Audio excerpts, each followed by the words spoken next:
How's it going, everybody, and welcome back to the KSS YouTube channel. On today's episode, we have a couple parts that came in for the Del Sol, and I'm going to be going through the wiring harness. Here's all the stuff that I got. We got all the loom, the heat shrink, wire, tape, scissors, and we also have the K20 purge block off that came in. So yeah, we're going to be going through this harness.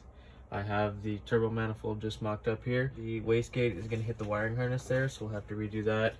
And in the last episode, you guys saw that we're going to have to go through all this, make it reach. So let's check out the parts that I got. We got our competition stage 4 clutch that came in from Garage 16. Beautiful clutch, 6 puck. And our pressure plate here.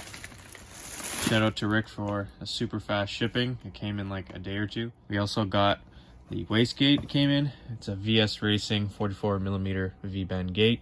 It comes with all the clamps, your fire rings, your flanges. There's 3 springs in there.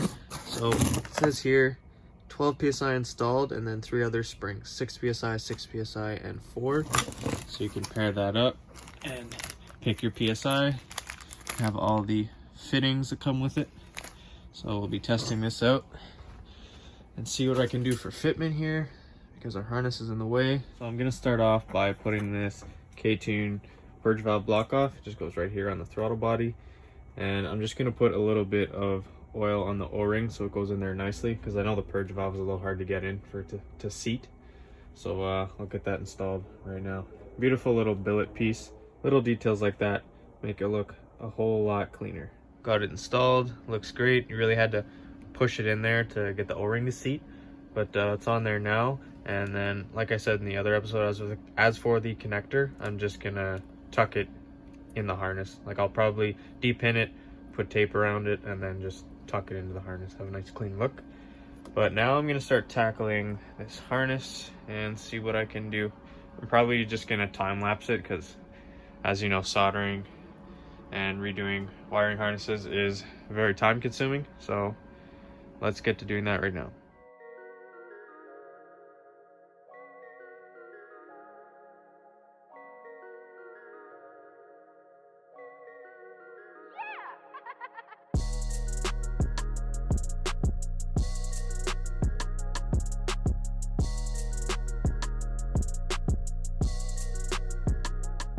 So the front section of the harness is all done. I just took off these plastics that go here and one down here, and I extended the TPS. I didn't actually have to extend the map. I just rerouted it underneath this coolant line here and ran it there. And then for the purge, I just tucked it underneath this harness, reloomed it. Same with this one, reloomed it. And I didn't actually have to extend the injector ones either. I just routed it underneath the harness and up here. And as you can see, I retaped it. Now I didn't retape up here because I know I'm probably gonna have to change the plugs when I get new injectors, so I just left that for now. And when I routed it up here, I saw that it was getting kind of close to the throttle body, and I didn't want it to get caught on there and start rubbing, so I just zip tied it out of the way to a coolant line down there. So this section is pretty well done. And now I'm gonna get back to this section. I'm gonna remove the plastics and see what I can do with this. Another tip for when you're soldering in the engine bay, when I was soldering the TPS, it was getting close to this rad hose, and if any solder drops, it could get on your rad hose and burn it. So I just put a rag there, so when I'm soldering, if anything falls, oh, it's on the rag and it won't get on your rad hose or your wiring or whatever. Mounting up the wastegate, I have run into yet another issue. I was kind of expecting this, but I was hoping it wasn't gonna happen to me. So I'm not that upset about it. Even with the harness out of the way, when I try and mount up the wastegate, the coolant hardpipe is actually in the way. So as you can see, even with that harness moved out of the way, I only have one hand here, so I can't move it, but with that out of the way, it's still not going to mount up because it's hitting that hard line right here. So there's a couple things you can do about this. You can just delete the coolant hardpipe itself and run no heat, but in my setup, I want to run heat. So an option that you have is you can cut the hard line shorter so that it's not sticking out of here, and then just run rubber line down out of the way of the wastegate. Or what you can do is convert the actual hard line itself into a rubber hose. There's an adapter you can get that goes on the thermostat housing, and it just turns into a rubber hose. So there's that option. I think I'm just gonna remove the hard pipe itself. This is a brand new coolant hard pipe. I'm just gonna take it out, I'm gonna cut it, and then I'm gonna run rubber hose, have it out the way, and then this harness will be able to move out of the way that way and be out of the way of the wastegate. After about 2 years of crying and swearing and yelling, I got this coolant hard pipe out, and I just took it out with the thermostat housing as a part of it, because the last time I took this apart, when I tried to just take the hard pipe out, I actually cracked the thermostat housing because it kind of seats in there with an O-ring and you got to wiggle it out, and then if you don't do it correctly, then you can crack the housing. So I took it out as one unit. Now, as I was saying, I'm probably going to cut it around here, maybe a bit closer, maybe put a little bead around here so that the hose has something to grab onto, and then I'll just quick paint it black so it doesn't rust. So there's a few days later, we're back on the Del Sol. Kevin made an appearance, and he's going to describe what I did for the coolant hard pipe. So he did his cut where he needed it to be, where he's going to put a rubber hose to go around the wastegate. And what he used was just some snap-on wire crimpers, and it made that nice bead so the hose will grab onto something if ever it like pressures off or slips off of some sort. So yeah, just snap-on wire crimpers to make that little bead. Yeah, it's a little DIY. Alright, so Aiden just got his coolant piping done, or installed back onto the thermostat housing.